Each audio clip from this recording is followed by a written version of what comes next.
You know when you're in that flow state and things are just happening, like stuff's coming together, you're lit up, you're inspired.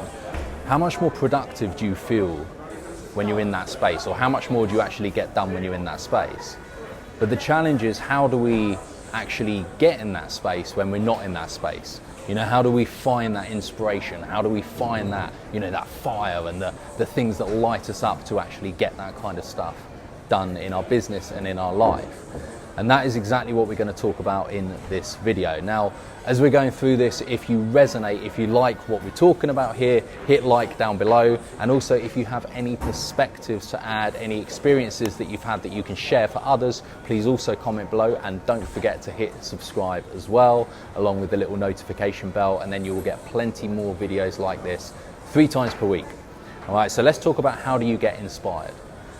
Now, when we're in that space of inspiration, or the easiest way to get into that space of inspiration is look back at when in our lives have we been the most inspired, like the most lit up, the most on fire.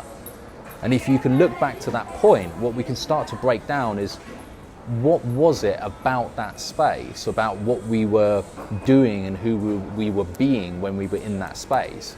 What was it that actually caused us to feel this feeling of inspiration? Because a lot of the time when we're trying to, you know, find something to inspire us, we'll be doing exactly that. We'll be finding something, or trying to find something to inspire us. But the fact is, it's so much more than that. It's not just the project we're working on. It's not just, you know, the goal we're working towards. It's often about the environment that we've created, that we're, you know, working on this stuff within, that facilitates our character of self's way of being inspired.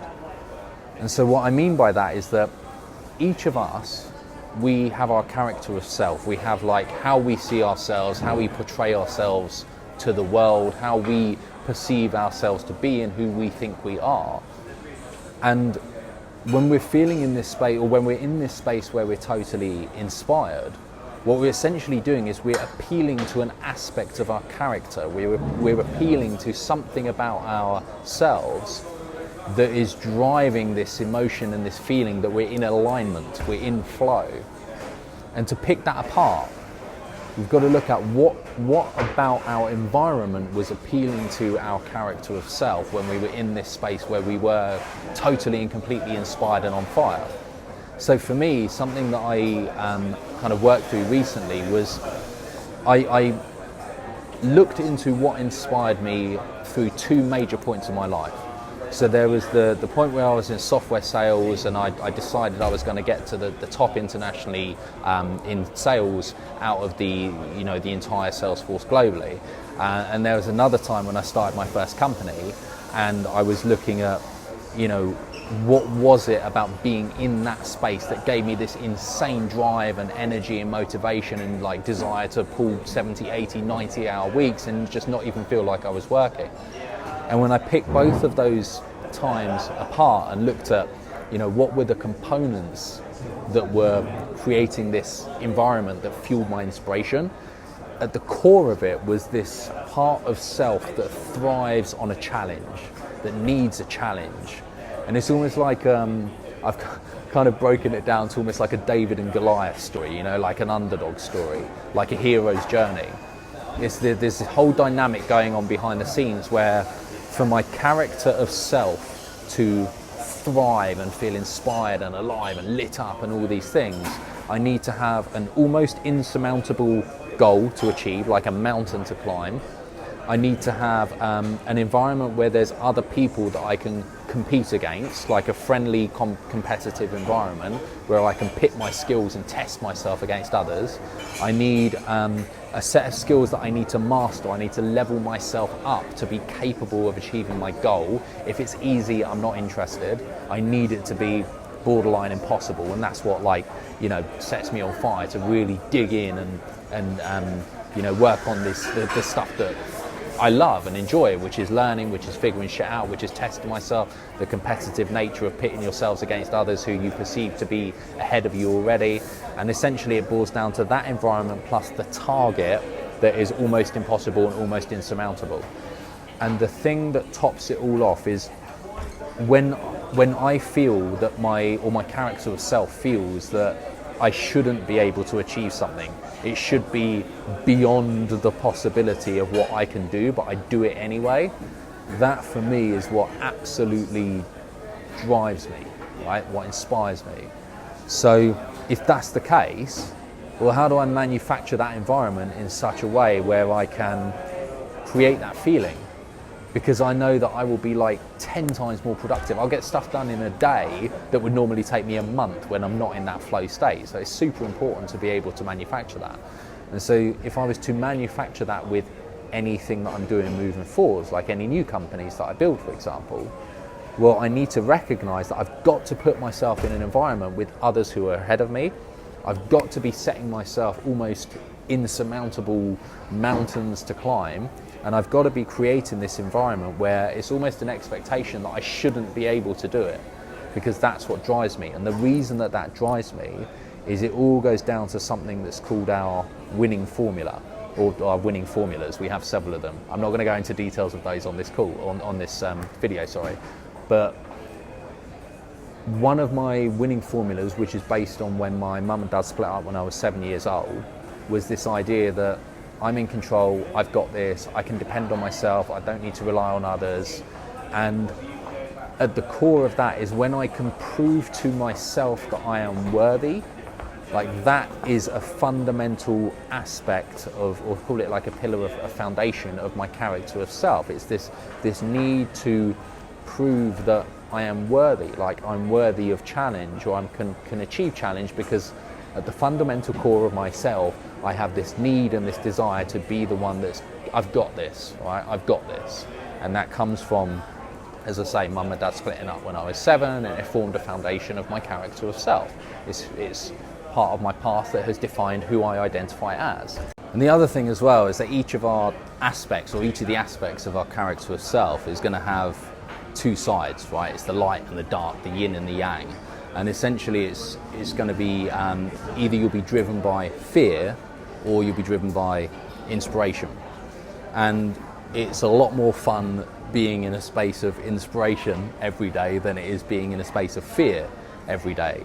So we get to choose out of the aspects of our character of self that we're appealing to, right? When we're finding that space of inspiration, we get to choose what is it that motivates ourselves, because we can't change the fact that we have a past, and we can reframe how we relate to our past, but the point is that we will always have an aspect of our character of self which has been created by the events in our past, right? We can alter how that looks and reframe how that looks, but essentially, you know, there's always going to be a part of us there. And so if we're allowing the aspects of our past to drive us by fear, right? So I'll give you an example myself. It could either be that, you know, the fear of having an expectation of how I should be, like I should be the one in control, I should be the one that I can depend on, and therefore any time that I'm showing up where my outcomes I'm creating in life are not in line with that, that could be creating senses, or it had been creating a sense of guilt, a sense that I'm not enough, a sense that I'm not good enough, a sense that others are better than me, which is obviously fear-driven. But on the flip side, it can be, well, if I tap into the positive parts of that aspect of self, the inspiration pieces, that's the thriving on challenge, you know, wanting something to really sink his teeth into and to, you know, to achieve, like something big to achieve, a big, almost impossible goal. That's the more positive sides of that aspect of my character of self. So if we can choose what we're tapping into, either fear or inspiration, by having that awareness and looking up when were we most inspired in our lives before, and what was the recipe, like what was the environment, what were the different components in our environment that created that space where we were inspired instead of driven by fear, and then we can look to replicate that in our lives, right? And so if you look at what is it that you're working on now, or maybe you're not working on anything, maybe you're in a space where you're waiting for the next thing to come. Well, if you understand how to create your environment in a way that's going to facilitate inspiration instead of fear, that's going to go a long way to helping you find, like, you know, that purpose, that drive, that motivation, and essentially be living day to day in a space that feels incredible, as opposed to a space every day that just feels fearful and you feel guilt and shame and lack and all these kind of negative emotions. However, as part of this, a question that comes to mind is, well, if you were to start reframing and letting go of and moving on from events in your past that have defined the darker side of your aspects of your character self, does letting go of those darker sides also mean that you then have to let go of the lighter sides? Like for me, the challenge, the taking on a big task ahead of me, like the thrill of competition, that's the lighter side, and the darker side is not feeling enough or not living up to my expectations of myself or of others. Okay, so the question that's coming to mind is, if we start reframing and letting go of the fear-driven darker sides, does that mean we also have to let go of the more positive, lighter sides? What do you think? Comment below if you've got a perspective to share on this, or if you've got some thoughts on this. I would love to hear from you. So comment below, what do you think? But does letting go of the darker sides also mean that you have to let go of the lighter sides? And if so, what is it that's opening up in the space beyond that?